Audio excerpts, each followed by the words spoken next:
Abalimi ba vanilla mu district y'Rubirizi ge Bakaaba ge Bakomba olw'okubulwa akatale gye batunda vanilla waabwe nga wetwogerera bakolera mu kufiirizibwa newankubadde nga kati vanilla yaka ebbeeyi.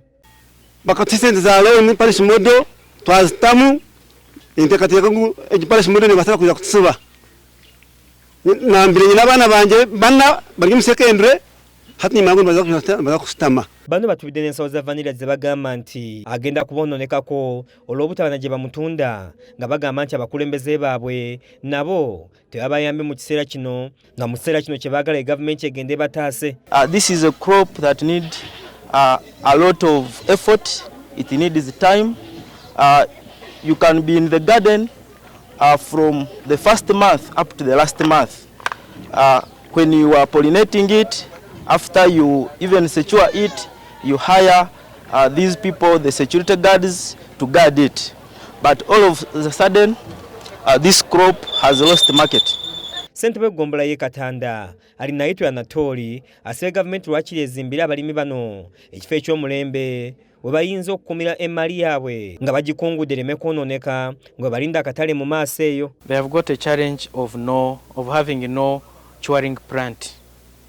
If the government can help and improvise or construct the curing plant, in that when vanilla has no market, when the market has not stabilized, they keep it, they chew it and keep it. Then after it stabilizes, they sell it away. Agamba nti bafuna emisango mingi egyekuusa ku butabanguko mu maka nga nokiva ku bwavu obufumbekedde mu bantu bano nga wanjagidde abakulembeze b'eddiini baveeyo boogereko n'abalimi ba vanilla abasobeddwa. I've reported several cases of domestic violence in my office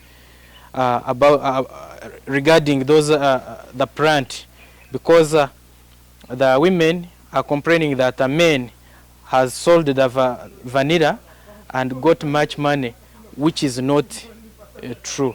So I also appeal the CDOs to be active mostly in this season. Katusabe Silvia nga yatwala ebyobulimi mu ggombolola eno agamba nti abalimi abasinga batandise okusaanyaawo ennimiro zaabwe olw'obutaba na katale gye batunda vanilla. People are no crisis, they are with vanilla. Some farmers have started cutting them down because of lack of market. Ng'omuyaga gwa COVID-19 tegunnalumba ggwanga lino, kiro ya vanilla yali egula wakati w'N2.2 n'N3 wabula mu kiseera kino ngeri wakati w'N15,000 n'N1,000 ogw'ensimbi. Moses Mutabali yakusakidde eggulire lino ku lwa KSTV Agaleero.